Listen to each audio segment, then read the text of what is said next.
ॐ स्थापकाय च धर्मस्य सर्वधर्मस्वरूपिणे अवतारवरिष्ठाय रामकृष्णाय ते नमः।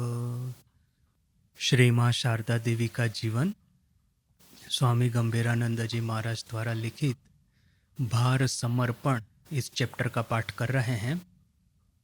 माँ के हृदय में मातृत्व की आकांक्षा जब से प्रारंभ हुई प्रकाशित रूप से, उस सब कहानियां हम देख रहे थे। अभी आगे पढ़ते हैं। कल ऑलरेडी हमने देख लिया कि किस तरह से माँ ठाकुर पहले तो माँ अपने मन में सोचती है कि जब माँ कामारपुकुर में थी उस समय और तो कोई था नहीं वहाँ पे। ठाकुर तो पंच महाभूत का जो देह है उसको त्याग करके वो तो चल बसे थे।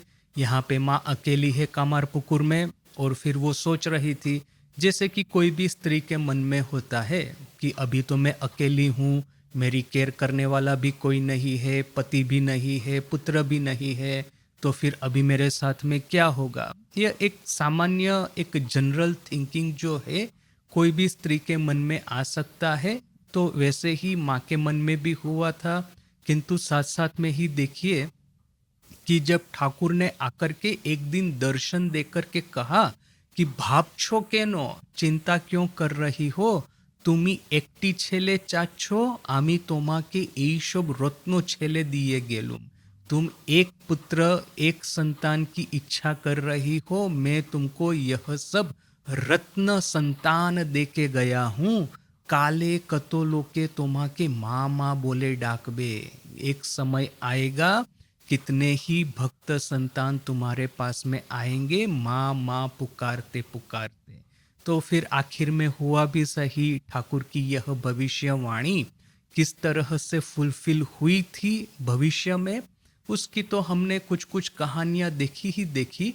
किंतु यहाँ पे गंभीरानंद जी महाराज ठाकुर के रहते रहते ही माँ की यह जो अभिलाषा थी मातृत्व की, ठाकुर के रहते रहते कैसे पूर्ण होती है वो हमको कुछ कहानियों से बताते हैं। तो उसमें गंभीरानंद जी क्या कहते हैं, माয়ের এই অভিলাষ এবং ঠাকুরের এই আশ্বাস ঠাকুরের প্রকট লীলা কালে কি পরিমাণ সাফল্য লাভ করিয়াছিল, আমরা আপাতত তাহারই আলোচনায় প্রবৃত্ত হইয়াছি। माँ की यह अभिलाषा एवं ठाकुर का यह आश्वासन ठाकुर की प्रकट लीला के समय में प्रकट लीला काले किस तरह सफलता लाभ किया था, उसी के बारे में उसी की आलोचना करने में अभी हम प्रवृत्त हो रहे हैं। ये टिपिकल गंभीरानंद जी महाराज की ठाकुर की प्रकट लीला काल, जिस तरह से गंभीरानंद जी संस्कृत शब्दों को यूज कर रहे हैं।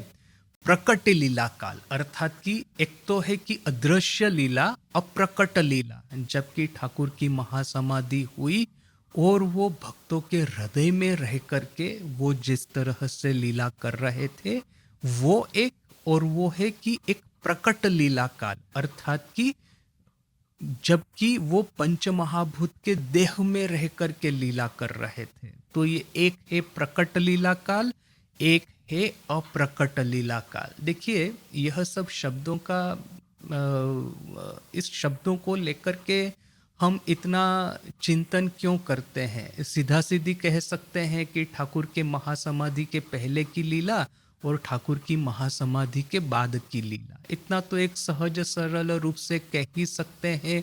इस तरह से बड़े बड़े हेवी शब्दों यूज करने की क्या आवश्यकता है कि प्रकट लीला काल और अप्रकट लीला काल। तो अभी देखिए गंभीरानंद जी का जो भी आशय होगा वो तो अभी मुझे पता नहीं है, किंतु जो मैं अपनी खुद की जो व्याख्या है वो मैं करके बता रहा हूँ कि देखिए कि यदि जिस तरह से स्वामी जी ने कहा था कि बुद्धिज्म जो है, बुद्धिज्म ने अपना जो पूरा लिटरेचर है उस समय का ओरिजिनल लिटरेचर जो है उसको संस्कृत में नहीं ढाला था। उसकी वजह से उनका आशय क्या था कि यह जो वेद उपनिषद और उसके ऊपर में यह जो सब क्रियाकांड चल रहे हैं वह एक सामान्य आम नागरिक तक, एक आम साधक तक नहीं पहुंच पा रहा है, बोलकर के सहज सरल दिन प्रतिदिन की भाषा में यह सब चीजों को व्यक्त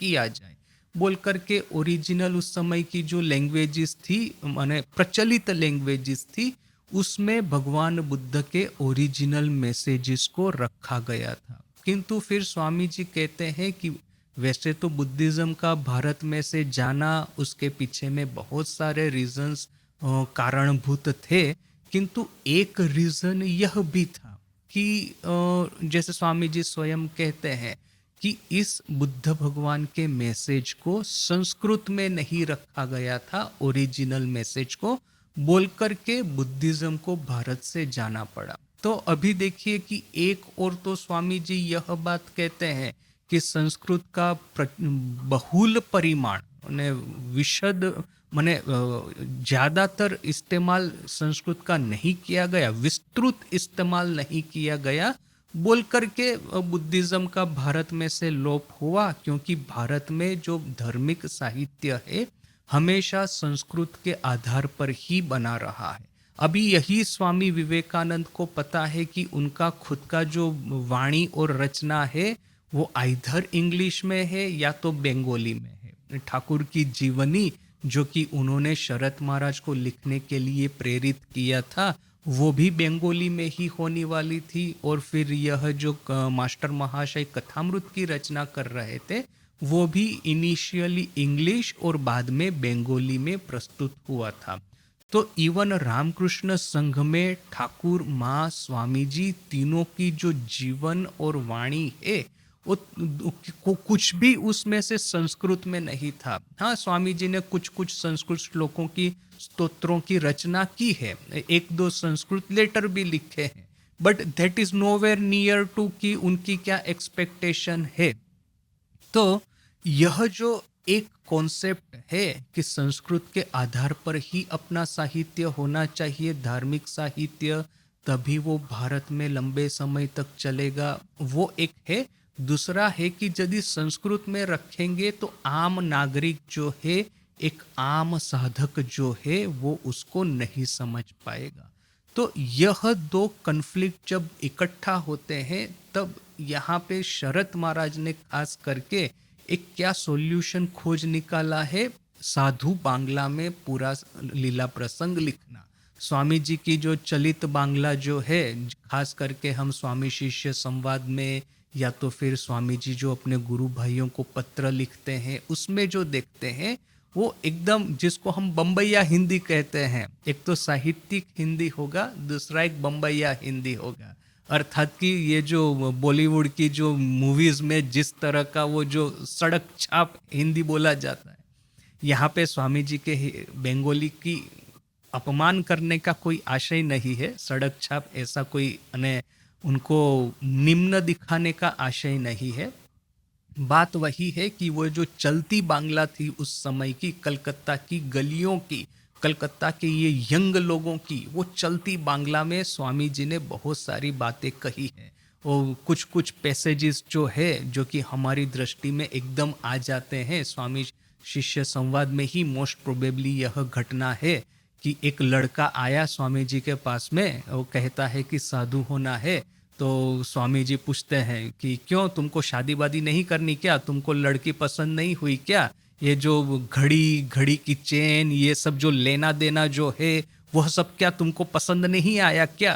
तो यह माने स्वामी जी एक तरह से कटाक्ष करके उसको टेस्ट कर रहे हैं कि अभी वो मरकट वैराग्य तो नहीं है तो उसके भीतर में कि हाँ अभी शादी करना था, बीवी पसंद नहीं है, या तो फिर ये जो दहेज जो लेना था बीवी के पास में से, उनके घर से, तो वो दहेज उसको ठीक नहीं लगा, बोल करके अभी उसके मन में मरकट वैराग्य हो गया है, यहाँ पे साधु होने को आया है। तो स्वामी जी ये टेस्ट करने के लिए उसको पूछते हैं। तो वो जो उस समय जिस तरह की बंगाली का वो इस्तेमाल करते हैं वो एकदम टिपिकल स्ट्रीट बंगाली है। कलकत्ता की ये जो गलियों की जो बंगाली जो आप कहेंगे चलित भाषा, एग्जैक्टली उस तरह की है। तो क्या है कि इस तरह का जो वाक्य प्रयोग सुन करके, पढ़ करके हमारे हृदय में फट करके एक बैठ जाता है कि हम भी कहीं ये मरकट वैराग्य का आश्रय लेकर के साधु होने के लिए या तो फिर ये अध्यात्म या साधना के पथ पर न चले। तो यह बात चलित बांग्ला जितना स्पष्ट रूप से, जितना दृढ़ रूप से, जितना स्ट्रेट फॉरवर्ड हमारे हृदय में बिठा सकता है, वो किसी भी तरह का श्लोक है या तो साहित्यिक करामत है या तो फिर शब्दों की मायाजाल है, कुछ भी इतना स्पष्ट रूप से हमारे मन में नहीं बिठा पाएगा। तो वो उसका एक प्रयोजन है। तो भगवान बुद्ध ने भी इतनी ही स्पष्ट रूप से ही, इतनी सहज सरल रूप से ही त्याग, वैराग्य और निर्वाण का संदेश दिया था। यदि वो अटपटी भाषा में देते, शब्दों की करामती करते, ये शब्दों की ये जो जादुई ये सब हरकतें हैं, वो हाथ चालाकी, वह सब करते, तो ऐसा तो फिर उस समय के वो जो संस्कृत साहित्य था उसमें हजारों हजारों यह सब चीजें भरी हुई थी। ये संस्कृत साहित्य का आम जनता के साथ में संपर्क कट गया था, बोल करके ही तो भगवान बुद्ध को आना पड़ा था। यह जो ब्रिज जो है, ये ब्रिज बनाने के लिए, ये सेतु बनाने के लिए, आम साधक है, एक सामान्य नागरिक है, और ये आध्यात्मिकता के उच्च तत्व है, दोनों के बीच में सेतु बनने के लिए ही भगवान बुद्ध को आना पड़ा था। अभी आज के युग में भी बात तो वही सही है कि शंकराचार्य का भाष्य देखेंगे या तो फिर उसके बाद की ये जो भी वेदांतिक ट्रेडिशन देखेंगे, देखिए कि कितने उच्च भाव तरंग सब हमारे संस्कृत साहित्य में छुपे हुए हैं। किंतु हमको ये भी पता है कि 1000 साल की गुलामी के बाद में भारत की जो प्रचंड अवनति हुई थी, भयावह दुरावस्था हुई थी, अकाल पड़ता है तो पूरे गांव के गांव खत्म हो जाते थे।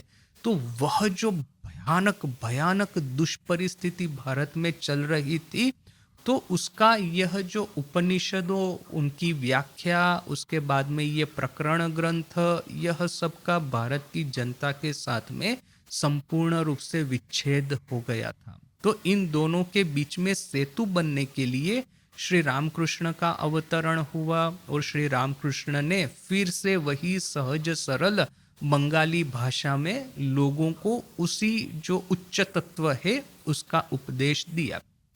अभी स्वामी जी जब यह सब सोचते हैं तो उनके सामने वही डायलेमा फिर से खड़ा होता है। ठाकुर आए थे आम जनता को उच्च तत्व के साथ में जोड़ने के लिए, उच्च आध्यात्मिक दार्शनिक साहित्य के बीच में सेतु होने के लिए। अभी ठाकुर को 100% ये उसी उच्च दार्शनिक वो जो एक फॉर्मेट है उसमें ढाल देंगे, तो ठाकुर का और रामकृष्ण विवेकानंद भावधारा का जनता के साथ में संपर्क ही समाप्त हो जाएगा।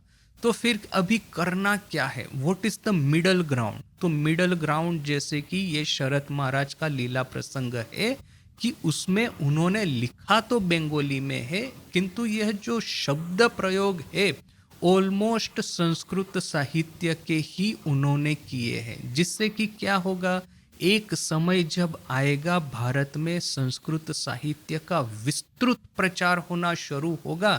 आज तो हम हमारी मातृभाषा भूल ही चुके हैं। हमारी मातृभाषा, कोई भी भारतीय हो उसकी तो संस्कृत ही होनी चाहिए।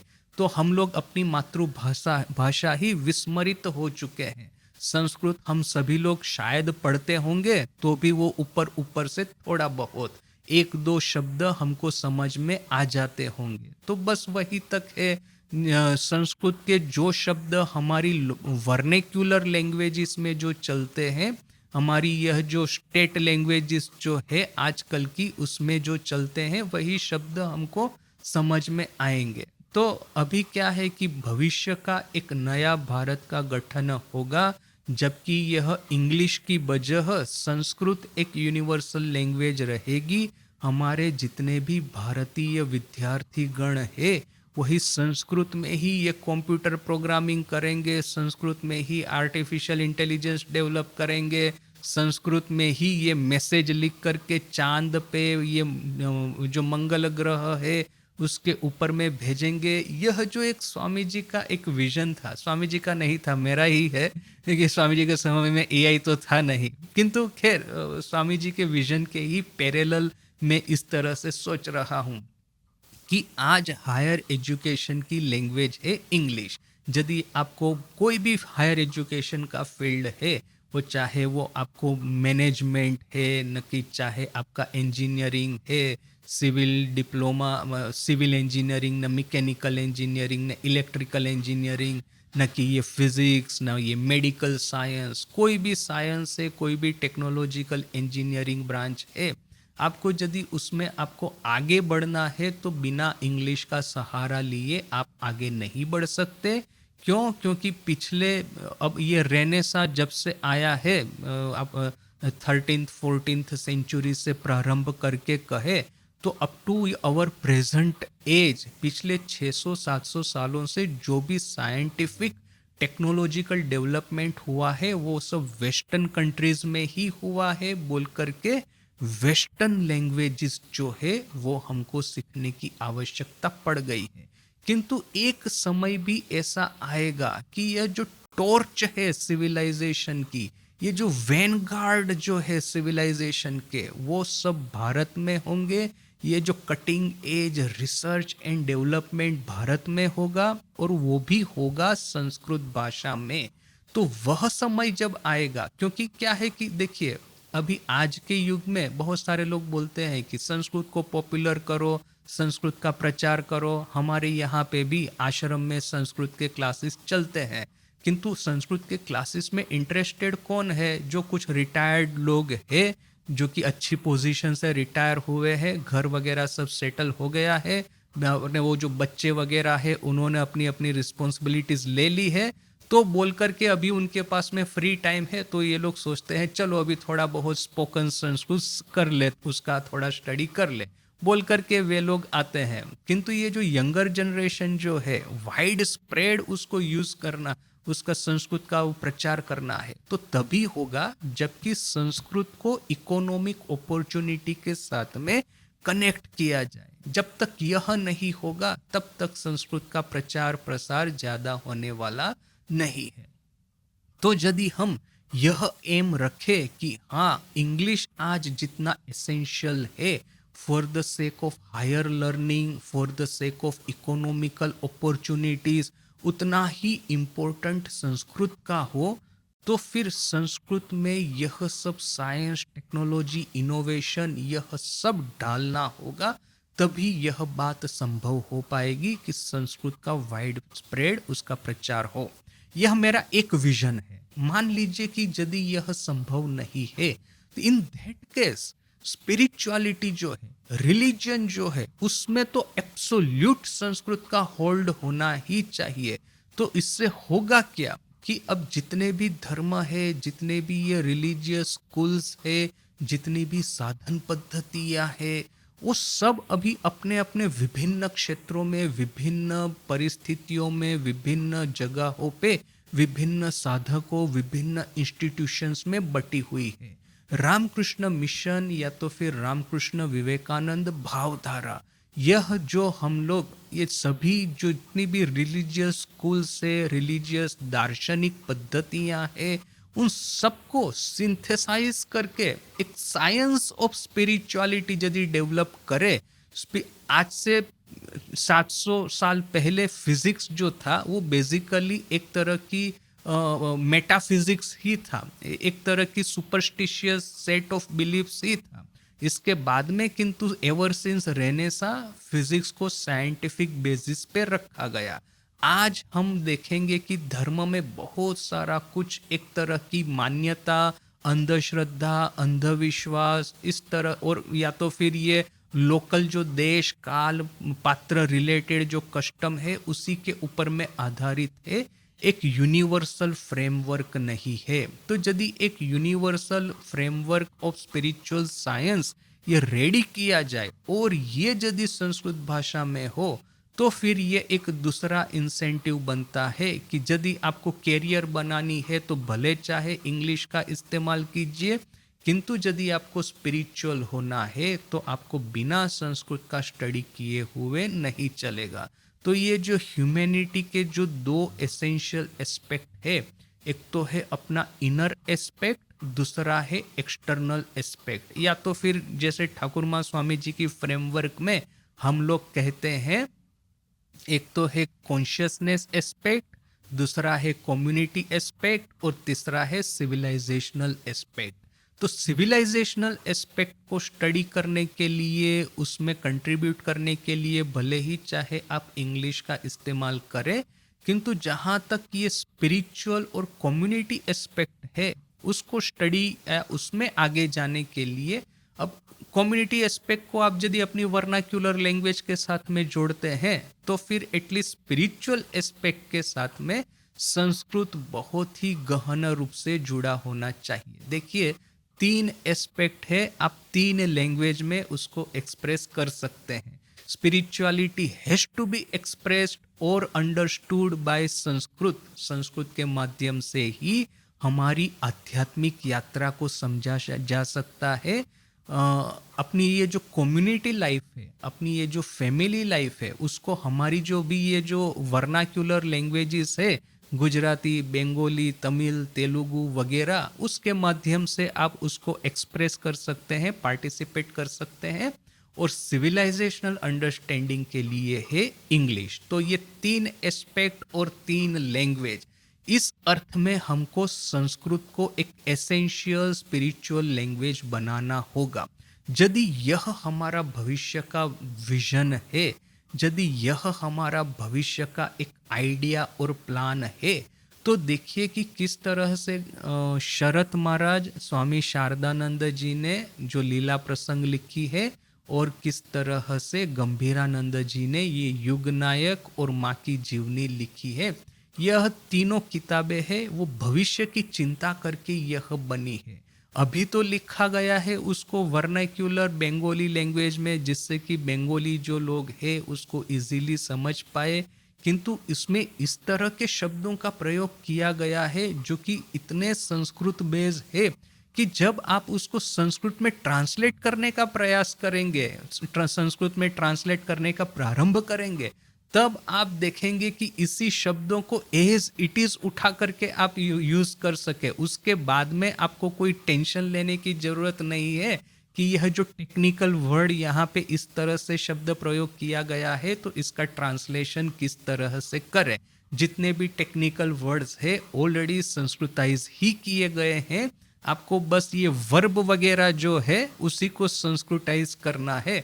बाकी ये जो नाउन्स ज्यादातर, उसमें भी टेक्निकल नाउन्स जितने भी है ऑलरेडी वो संस्कृताइज्ड हो ही चुके हैं। तो इसीलिए देखिए कि यहाँ पे गंभीरानंद जी कहते हैं कि ठाकुर की प्रकट लीला काल है, अर्थात कि ठाकुर जीवंत रहते रहते माँ का मातृत्व जिस तरह से एक्सप्रेस हुआ है, जिस तरह से ठाकुर की यह अभयवाणी कि तुमको मैं इतने सारे रत्न संतान दे करके जाऊंगा, यह अभयवाणी ठाकुर के रहते रहते ही किस तरह से सफल हुई, इसके बारे में अभी हम डिस्कस करेंगे। तो यहाँ पे देखिए कि यदि इसको संस्कृताइज करना है, संस्कृत में ट्रांसलेट करना है, तो प्रकट लीला काल, इसको फिर आपको अलग से उसके लिए शब्द खोजने की जरूरत नहीं है। इसी शब्द को आप एज इट इज संस्कृत में एज इट इज उठा करके आप वहां पे ले सकते हैं। इंटरेस्टिंगली कि मैं जब राजकोट में था तब एक प्रपोजल आया था बेलूर मठ से कि स्वामी जी का राजयोग जो है उसको संस्कृत में ट्रांसलेट किया जाए। तो हमारे यहाँ पे राजकोट में एक संस्कृत के प्रोफेसर आते थे, वो उन्होंने ऑलरेडी संस्कृत में काफ़ी किताबें लिखी है, और वो जो चौखंबा पब्लिकेशन जो कि संस्कृत का एक स्टैंडर्ड, संस्कृत और स्क्रिप्चर का एक स्टैंडर्ड पब्लिकेशन है, वे लोग, इनकी शास्त्री जी उनका नाम, तो शास्त्री जी की किताबें वे लोग पब्लिश करते थे। तो ये शास्त्री जी ने राजयोग को संस्कृत में ट्रांसलेट किया, और फिर ये मेरा सद्भाग्य कि वो राजकोट आश्रम की ओर से मैंने उसको पब्लिश किया है। मेरा सिर्फ इतना ही कंट्रीब्यूशन है कि मैंने उसके लिए पेपर परचेस किए हैं और वो किताब उठा करके अपने हाथों से मैं वो प्रिंटर के वहाँ पे जा करके दे के आया हूँ। किंतु इतना तो मुझे सद्भाग्य मिला है। कथामृत भी संस्कृत में ट्रांसलेट हुआ है और मैं जब वहाँ पे था तो हमने ऐसा सोचा था कि बेलूर मठ ने भी परमिशन दे दिया था कि अपने जितने भी बेसिक किताबें हैं, कथामृत, स्वामी जी का 4 योग वगैरह, सबको संस्कृत में ट्रांसलेट करके पब्लिश किया जाए, क्योंकि अब हमारे पास में ये शास्त्री जी जैसे अच्छे रिसोर्सेज थे और हमारा जो पब्लिकेशन हाउस है वो काफ़ी एफिशिएंटली कार्य कर रहा था उस समय। ये जो टाइपिंग करने की, प्रूफ रीडिंग करने की, सब तरह की सुविधाएं थी, क्योंकि संस्कृत में टाइप करना भी ना थोड़ा सा मुश्किल है। आप हिंदी, आप यदि टाइप करेंगे, आपके पास में जो फ़ॉन्ट जिसको हम कहते हैं, हिंदी के लिए तो ठीक है, हिंदी में बहुत ज़्यादा जॉइंट लेटर्स नहीं है, जुड़वा अक्षर, किंतु संयुक्ताक्षर जिसको कहते हैं। किंतु संस्कृत में ना संयुक्ताक्षर इतने सारे हैं और इतने विचित्र है कि आपको स्पेशल संस्कृत फॉन्ट खोजनी पड़ती है और आपको, आपके पास में जो टाइपिस्ट है उसको ट्रेन करना पड़ता है कि एग्जैक्टली उसी तरह से वो शब्द टाइप हो जैसा कि स्टैंडर्ड पब्लिकेशन, चौखंबा जैसे पब्लिकेशन है, वे लोग जिस तरह से टाइप करते हैं। तो मैंने वो पूरा सेटअप डेवलप किया था राजकोट में, वो एकदम पावरफुल संस्कृत फॉन्ट भी। और उस समय की बात है, आज तो ये जो सब गूगल वगैरह जो टाइपिंग टूल है इतने इजीली अवेलेबल है, वहाँ पे उस समय इतना इजीली अवेलेबल नहीं था। वो बहुत मेहनत करके ये सब सेटअप करना पड़ा था, वो टाइपिस्ट को ट्रेन करना पड़ा था, फ़ॉन्ट रेडी करनी पड़ी थी, वो जो जिसको ये कहते हैं फॉर्मेटिंग वगैरह हम लोगों को सीखना पड़ा था। किंतु सेटअप हो गया था रेडी। और मेरी खास करके इच्छा थी कि ये राजयोग तो बहुत अच्छे से हुआ, और राजयोग बहुत ही डिफिकल्ट था मैंने। तो यदि राजयोग को हम संस्कृत में ट्रांसलेट कर सकते हैं, उसको टाइप करके प्रूफ रीड करवा करके प्रिंट करवा सकते हैं, तो बाकी जो किताबें हैं तो हम इजीली कर लेंगे। तो वो था मेरा एक डिज़ायर, किंतु अनफॉर्चुनेटली हुआ नहीं फुलफिल। तो जो भी है, भविष्य में यदि इस तरह से पूरा प्लान होता है कि हमारा लिटरेचर को पूरा संस्कृत में ट्रांसलेट करके उसी को स्टैंडर्डाइज वर्जन के रूप में यूज़ किया जाए, तो फिर क्या है कि जिस तरह से ये लीला प्रसंग या युग नायक या तो माँ का जीवनी लिखा गया है, उसमें से संस्कृत ट्रांसलेट करना बहुत ही आसान होगा। तो यहाँ पे गंभीरानंद लिखते हैं, गंभीरानंद जी, कि ठाकुर की प्रकट लीला काले किस परिमाण माँ की यह इच्छा अभिलाषा साफल्य लाभ उसने किया था, सफलता लाभ किया था, वही आपातत फिलहाल हम इसी की आलोचना में प्रवृत्त होते हैं। क्या कहते हैं गंभीरानंद जी? स्टोरी, वो जो एक पागली आती थी ठाकुर के पास में, तो ठाकुर के प्रति उसका मधुर भाव था, वही स्टोरी यहाँ पे अभी कह रहे हैं कि इस घटना के माध्यम से माँ का मातृभाव किस तरह से प्रदर्शित होता है। दक्षिणेश्वरे आगतो अल्प बयस्को भक्तोदिगके श्रीमा निज संतानेर मतोई देखितेन। दक्षिणेश्वर में जो अल्प वयस्क भक्त आते थे उनको माँ अपने खुद के संतान की तरह ही देखती एवं ताहादेर प्रति एकटा अनुपम आकर्षण बोध करीतेन, और उनके प्रति एक अनुपम आकर्षण वो बोध करती। प्रयोजन स्थले जननी अपेक्षाओ सजतने ओ आपनार ज्ञाने ताहादेर रक्षणाबेक्षण करीतेन। प्रयोजन स्थले, आवश्यकता आन पड़ने पर जननी की अपेक्षा भी, जननीर अपेक्षाओ माने कि माँ आपका जितना रक्षण करेगी उससे भी ज्यादा जननी अपेक्षाओ, जननी से भी ज्यादा सजतने ओ आपनार ज्ञाने ताहादे रक्षणाबेक्षण करीतेन। सयत्न और आपनार ज्ञाने, अपने ज्ञान से उनकी रक्षण करती। देखिए कि कितना सुंदर रूप से कहा गया है कि दक्षिणेश्वर में जितने भी ये कम उम्र के ये त्यागी संतान है भविष्य के, या तो और भी जितने कम उम्र के ये जो सब पुत्र कन्याएं आते थे भक्त के रूप में, उन सबका माँ इस तरह से उनकी चिंता करती, इस तरह से उनकी देखभाल करती, इस तरह से उनकी केयर करती कि उनकी खुद की जननी, उनकी खुद की माँ भी इतना केयर न करती हो। यह जो हमको काली कृष्ण महाराज, विरजानंद जी महाराज की वो स्मृति कथा, फेमस स्मृति कथा, कि वो शरत महाराज के साथ में जयराम बाटी गए थे, माँ का जो प्रेम प्राप्त हुआ था उसका तो हमने 2-3 बार चिंतन किया ही है। हमको याद है कि जब काली कृष्ण महाराज, भविष्य के विरजानंद जी, जयराम बाटी छोड़ करके कलकत्ता वापिस आ रहे हैं तो देखा कि माँ वो बैलगाड़ी के पीछे पीछे आ रही है, चल ही रही है, चल ही रही है। ये लोग बोल रहे हैं कि माँ आप वापिस जाइए, फिर भी माँ वापिस नहीं जाती है। वो गांव के बाहर में एक तालाब था, वहां तक माँ पैदल चल के गाड़ी के पीछे में आई, जैसे कि वो गाड़ी को, ये बैलगाड़ी को रोक करके अपने त्यागी संतानों को फिर से अपने घर ले जा करके फिर से जैसे कि अपने ममत्व के आंचल में उनको बांध के रखना चाहती है।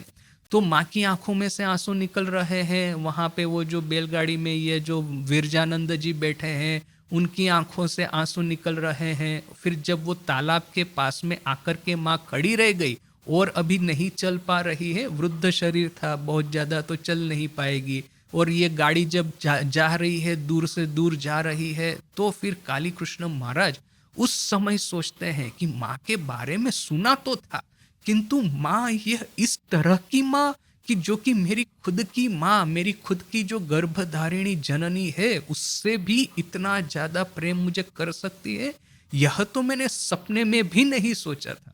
तो यहाँ पे भी देखिए कि गंभीरानंद जी कहते हैं कि दक्षिणेश्वर में जितने भी यह संतान, कन्या, पुत्र उनके पास आते थे, उनको माँ उनकी खुद की जननी से भी ज्यादा उनकी केयर करती थी। दक्षिणेश्वरे एक पागली ठाकुरेर निकट जाता जात करी, तो दक्षिणेश्वर में एक पागली ठाकुर के पास में आना जाना करती। प्रथमे शकले ताहा के शुद्धू अप्रकृतिस्थ बोलिया जानी तेन। शुरू शुरू में तो सभी लोग उसको अप्रकृतिस्थ, अर्थात कि उसका मस्तिष्क जो है थोड़ा सा विकृत हो गया है, अप्रकृत हो गया है, बोल करके ही समझते थे उसको। एवं श्री रामकृष्ण प्रभृति शकले अति सहानुभूति सहित आलापादी करितेन। और यदि यह समझ में आता है कि किसी का मन जो है वो विकृत हो गया है, तो भी क्या है कि एक तरह की सहानुभूति तो रहती ही है, तो श्री रामकृष्ण वगैरह सभी उसके साथ में सहानुभूति पूर्वक व्यवहार करते। परे प्रकाश पाइलो, किंतु बाद में पता चला शे मधुर भावेर साधिका, वो मधुर भाव की साधिका है। ए दिके श्री रामकृष्ण स्वभावतो श्री श्री जगदम्बार प्रति मातृभावापन्नो, वो थी मधुर भाव की साधिका। यहाँ पे श्री रामकृष्ण है स्वभावतः, माने by default, instinctively Shri Shri Jagdamba के प्रति मातृभावापन्न, श्री श्री जगदम्बा के प्रति उनका संतान भाव था। शक्ति मात्र को, स्त्री मात्र को वो अपनी जननी के रूप में देखते थे। वो भैरवी ब्राह्मणी की कहानी, कि भैरवी ब्राह्मणी के साथ में ठाकुर का वैसे तो संतान भाव था और ठाकुर के प्रति उसका जननी भाव था, किंतु कभी कभी वो मधुर भाव पूर्वक वो गीत वगैरह जो है वो गाती थी उस समय, किंतु ठाकुर उसको स्पष्ट रूप से वो चेतावनी देते थे कि मेरा इस तरह का भाव नहीं है। वो वीर भाव पूर्वक भैरवी ब्राह्मणी के साथ में किसी भी तरह का संबंध नहीं रखना चाहते। जब ठाकुर स्पष्ट रूप से यह बात करते तो फिर भैरवी ब्राह्मणी अपना मधुर भाव है उसको फिर वो अपने उसको छोड़ देती, उससे वो निरस्त हो जाती। तो यहाँ पे भी देखिए कि यह पागली वैसे तो आती थी, सबकी उसके प्रति सहानुभूति तो थी ही थी, किंतु जब बाद में पता चला कि वो मधुर भाव की साधिका है। अब ठाकुर थे जगदम्बा के प्रति, सभी स्त्रियों के प्रति मातृभावापन्ना। पागली अतोशतो ना भाबिया जे दिन ताहार अंतरेर कथा ठाकुर के खुलिया बोलिलो, সেই দিন এই বিজাতীয় ভাবের আঘাতে श्री रामकृष्णेर शिशुमन विद्रोही होइए उठिलो। पागली ने यह सब बिना सोचे समझे अतोशतो ना भाबिया, इतना सब आगे पीछे सोचे बिना कि ठाकुर का स्त्रियों के प्रति मातृभाव है वगैरह, बिना सोचे बिना समझे जिस दिन उसने अपने अंतर की बात ठाकुर को खुलकर कही, उस दिन यह विजातीय भाव के आघात से ठाकुर का शिशु मन विद्रोही हो उठा। ठाकुर के शिशु मन में यह जो विजातीय यानी कि ये विरोधी भाव जब वे पागली के कहने से प्रवेश किया कि आपके प्रति मेरा मधुर भाव है, तो ठाकुर का शिशु मन विद्रोही हो उठा। तिनी तत्क्षणात आसन त्याग करिया क्षिप्त प्राय कक्ष मध्ये घुरिया बेड़ाइते लागिलेन। ठाकुर ने तत्क्षणात इमीडिएटली आसन को त्याग करके आग बबूले होकर के क्षिप्त प्राय अर्थात कि आघात प्राप्त किए हुए, या तो कहेंगे आग बबूले होकर के अपने कमरे में बेड़ाने लगे, घूमने लगे, घुरिया बेड़ाइते लागिलेन, वॉकिंग करने लगे, टहलने लगे। ग्राम्य भाषाई यही विपरीत संबंधेर निंदा करीते थाकिलेन। ग्राम्य भाषा में इस विपरीत संबंध की निंदा करने लगे एवं तहार परिधेय वस्त्र खोशिया पड़ी लो, और उनका जो परिधेय पहना हुआ वस्त्र था वो खिस गया, वो अपने से ही निकल गया। देखिए गंभीरानंद जी ने संस्कृत में जो कहा है उसको ठाकुर ने ग्राम्य भाषा में कहा है। अभी संस्कृत में तो आप वो ठाकुर की ग्राम्य भाषा व्यवहार नहीं कर सकते, अर्थात एक्चुअली ठाकुर ने जिस भाषा का प्रयोग किया वो हम समझ ही सकते हैं। ठाकुर गुस्से से आग बबूला होकर के गाली देना शुरू कर दिया होगा, और ठाकुर की गालियां तो हमको पता है कि वो गांव की सब गालियां यानी कि पूरी मसाले से भरी हुई। जब ठाकुर आग बबूले हो जाते थे, वो जो कहानी है, ठाकुर ने हृदय को कहा था कि जब तुम मेरे पे नाराज हो तो तुम जो कुछ भी बोलोगे मैं सहन कर लूंगा, और जब मैं तुम्हारे पे नाराज होता हूं उस समय मैं जो कुछ बोलता हूं सब कुछ तुम सहन कर लेना। यदि ऐसा नहीं होगा तो हमको ये जो खजांची है उसको बुलाना पड़ेगा हमारे बीच में मध्यस्थता करने के लिए, हमारे बीच में यह शांति सुलह करवाने के लिए। तो यहाँ पे भी ये जो ठाकुर जब गाली देते थे, जब ठाकुर नाराज हो जाते थे, तो किस तरह की ग्राम्य भाषा का प्रयोग करते होंगे वो तो अभी हमको अनुमान ही करना होगा। ठाकुर की सिर्फ एक ही गाली है जो कि हमको पता है, वो है साला, वो कथामृत में उसका प्रयोग होता है। तो उसको छोड़ करके मुझे याद नहीं आ रहा कि ठाकुर ने और कोई गाली जो दी है उसको यहाँ पे अपने साहित्य में लिखा गया है। तो यहाँ पे गंभीरानंद जी एकदम डिग्निफाइड वे में ये ठाकुर की भाषा को प्रस्तुत करना है, तो इसलिए उन्होंने लिखा है कि ग्राम्य भाषा में, ऐसा नहीं लिखा कि ठाकुर ने गाली देना शुरू कर दिया, ऐसा लिखा है कि ग्राम्य भाषा में इस विपरीत संबंध की निंदा करने लगे। और साथ में ही जैसे होता है छोटे बच्चे के साथ में, बिल्कुल छोटा सा शिशु है और उसको ना ही कोई लाज शर्म है, लज्जा घृणा भय, ठाकुर कहते हैं ना 3 थाकते नोय, लज्जा घृणा और भय यह 3 रहते रहते होगा नहीं। तो ये जो अष्टपाश है, लज्जा घृणा भय और फिर ये जाति कुलशील मान और अभिमान, इस सभी अष्टपाशों से ठाकुर मुक्त हो चुके थे। ठाकुर उदाहरण देते हैं, और ये मुक्त हो गए थे बोल करके नाराज हो जाने से छोटे बच्चे ने जो धोती पहना है वो कैसे खिसक करके निकल जाती है, तो वैसे ही ठाकुर की धोती भी इस तरह से निकल गई। अब जस्ट इमेजिन कि दिगंबर ठाकुर कमरे में टहल रहे हैं और जोर जोर से गाली दे रहे हैं, किस तरह का ये सुमधुर दृश्य बना होगा। देखिए ये विरूप या तो विकृत दृश्य नहीं है, क्योंकि ठाकुर के ऊपर में ये शिशु भाव का आरोप हुआ है। आज और कोई भी पुरुष है ठाकुर की उम्र का, वो यदि इस तरह से दिगंबर होकर के गाली देना शुरू करे तो वो दृश्य है कितना ही वो विकृत लगेगा। किंतु ठाकुर के भीतर में दिव्य बालक भाव का वो प्रकाश हुआ था, प्राकट्य हुआ था। बोल करके ठाकुर जो कुछ भी लीला कर रहे हैं इतनी सुंदर सुमधुर हुई होगी। मैं तो कहता हूं कि ये पागली जिसने ठाकुर का यह रूप दर्शन किया, उसी से उसके जन्म जन्मांतर के जितने भी कुसंस्कार है वो कट गए होंगे और इसी जन्म में उसको मुक्ति मिल चुकी होगी। तो यहाँ पे देखिए कि किस तरह से जब भाव का आरोप होता है, भाव का उद्रेक होता है, भाव का जिस तरह से एक तरह से कहे तो एसेंशन होता है अपने मन में, उस समय यह जो लज्जा घृणा भय रहता नहीं है। ठाकुर उदाहरण देके कहते हैं कि एक छोटा बच्चा है, वो जब शौच जाता है उसके बाद में वो शौच स्थान वो परिष्कार करता है, साफ करता है, और फिर सबको उल्टा घूम करके दिखाता है, अच्छा देखो तो मैंने ठीक से परिष्कार किया कि नहीं, मैंने ठीक से धोया कि नहीं। तो क्या है कि बच्चे को यह सब हम लोग ऐसा सपने में भी सोचेंगे नहीं करने को किंतु बच्चे के मन में इस तरह का लज्जा होता ही नहीं है, दूसरे लोग क्या कहेंगे उसको यह पड़ी नहीं है। और दूसरे लोग भी बच्चे को ऐसा करता हुआ देख करके उनको घृणा नहीं होगी, उनको हंसी ही आएगी कि ये छोटा बच्चा है, नादान है, असमझ है, तो इस तरह की हरकत कर रहा है।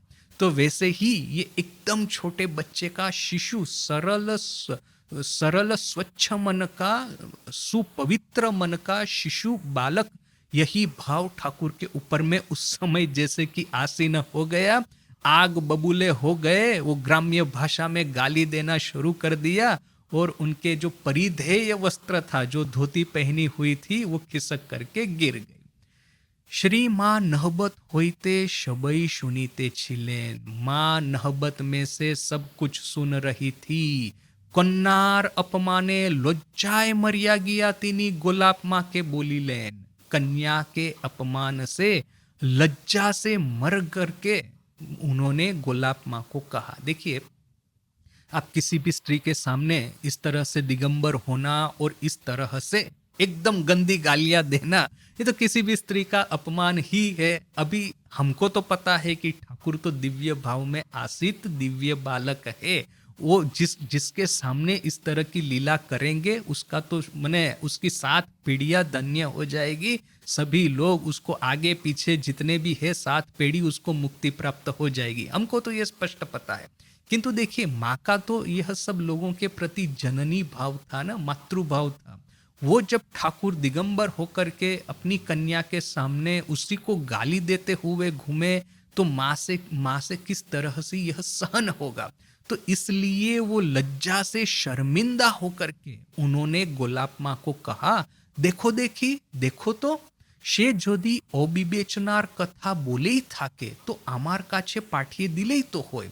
वो यदि अविवेचना पूर्ण बात कर ही रही है तो उसको तो मेरे पास में भेज देने से ही तो हो गया।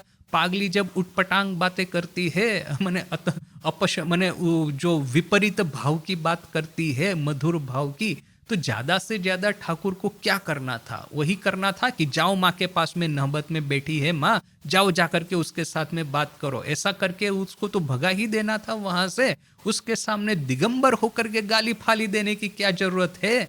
यही भावे गालागाली करा केनो, इस तरह से गालागाली करने की क्या जरूरत है? देखिए, माँ शब्दों को इस तरह से ऊपर नीचे नहीं करती, माँ संस्कृताइज नहीं करती शब्दों को। वो स्पष्ट रूप से कहती है कि गाला गाली देने की, यह गाली प्रयोग करने की क्या आवश्यकता है। पागली के डाकिया आनी बार जन्नो तिनी गोलाप माँ के अबिलंबे पाठाइलेन। इस पागली को नहबत में ले आने के लिए उन्होंने तुरंत ही अविलंबे, बिना किसी विलंब के गोलाप माँ को भेजा। एवं से निकटे आशीले स्नेहो भोरे बोलीलेन। और जब पागली उनके निकट आई तो माँ ने स्नेह पूर्ण शब्दों से कहा, स्नेह भर करके कहा, बाछा उनी तोमाय देखे जखन विरक्त होन तखन नाइबा गेले शेखाने। बिटिया, जब वह तुमको देख करके नाराज हो जाते हैं तो वहां पे तुम भले ही नहीं ही गई, वहां पे जाने की क्या जरूरत है? आमार काछे एले ही तो पारो, मेरे पास में तो आ ही सकती हो, मेरे पास में ही आओ, ठाकुर के पास में जाने की क्या जरूरत है? यदि तुमको देख करके ठाकुर नाराज हो जाते हैं तो, बोल करके माँ ने इस तरह से अपनी पागली कन्या की रक्षा की। देखिए, ऐसा भी तो हो सकता था, हाइपोथेटिकली यदि सोचे, और कोई स्त्री यदि अपने एक पत्नी है, वो ऐसा देखे कि उसके पति के सामने और कोई स्त्री जाकर के मधुर भाव की बातें कर रही है, तो ये पत्नी के हृदय में सर्वप्रथम तो ईर्ष्या का ही आविर्भाव होगा। वो जेलसी के मारे वो तो आग बबूली ही हो जाएगी। कोई भी पत्नी है, ये तो एक जनरल टेंडेंसी है, एक जनरल ह्यूमन नेचर है। कि हस्बैंड और वाइफ इन दोनों के बीच में जब और कोई तीसरा आ जाता है तो वो जो यदि पत्नी है वो दूसरे पर पुरुष के साथ में इस तरह से बात करेगी तो पति नाराज हो जाएगा, पति जब और कोई स्त्री के साथ में इस तरह से बात करेगा तो पत्नी नाराज हो जाएगी। यह तो एक सामान्य ह्यूमन रिएक्शन है, किंतु इस तरह से कोई ह्यूमन रिएक्शन देने की बजाय इस पागली के ऊपर में सहानुभूति का एक तरह से प्रागट्य होना, वो भी तो माँ की एक महानता है। देखिए कि एक जो नॉर्मल ह्यूमन रिएक्शंस है उसके कहाँ ऊपर में माँ चली गई है। माँ ने कहा ना कि वो नहबत में बैठी बैठी जब ध्यान कर रही है तो चंद्रमा के सामने वो देख करके कहती है कि आपकी चांदनी की तरह ही मेरा अंतर मन है, वो निर्मल कर दो। ये लोगों के दोष देखने की एक मेरी हैबिट हो गई थी एक समय, तो मेरा दोष देखना संपूर्ण रूप से मिट जाए ऐसा मेरे साथ में कर दो। वो जो माँ इस तरह की जो प्रार्थना करती थी, हालांकि ऑफ कोर्स नारायणी जगदम्बा को ऐसा प्रार्थना करने की आवश्यकता नहीं, किंतु फिर भी क्या है कि तमस का एक अंश, तमस और रजस का एक अंश जो सत्व के साथ में मिला है बोल करके ही तो देह धारण, तो देह धारण जब किया है तमस और रजस का जो एक अंश है तो उससे तो मुक्ति प्राप्त करनी ही होगी बोल करके। देखिए कि जो हम कल बात कर रहे थे ना कि माँ की ये जो ट्रेजेक्टरी है साधना की वो हमको नहीं दिखती, क्योंकि माँ का दो रीज़न है कि माँ के लिए वो सब था भी नहीं, दूसरा कि माँ की जो जर्नी थी बहुत हद तक वो सिक्रेटिव जर्नी थी।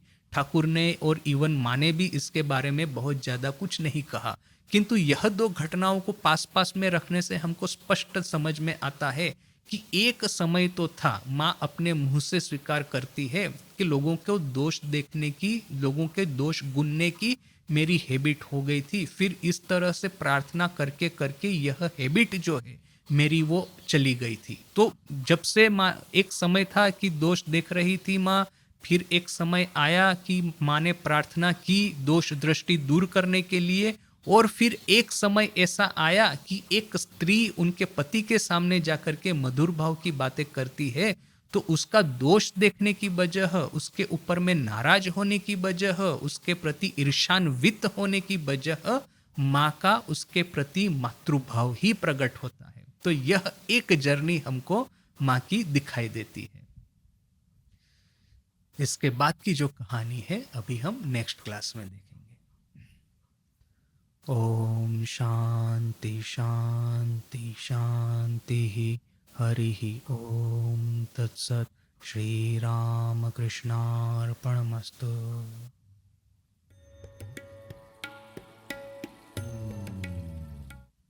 यहाँ पे साइक्लोन चल रहा है, वो सुबह 3 दिन से इतना जोरों से बारिश हो रही है और इतना जोरों से हवा चल रही है, ये आश्रम में 2-3 पेड़ जो है वो गिर गया है। मैं कल समुंदर देखने को गया था। हमारा जो बिल्डिंग है, लाइब्रेरी बिल्डिंग, समुंदर के एग्जैक्ट सामने है, तो उसकी छत से मैं समुंदर को देख रहा था।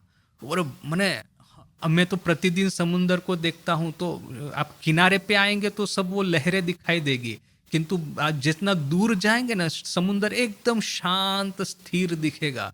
तो कल देखा कि ऐसा लगा कि पूरा जो समुंदर है वो ऊपर नीचे हो रहा है, जैसे कि बड़ा भयावह दृश्य था। और किनारे पे जो लहरें देखेंगे ना जोर जोर से आकर के टकरा रही है, बाप रे।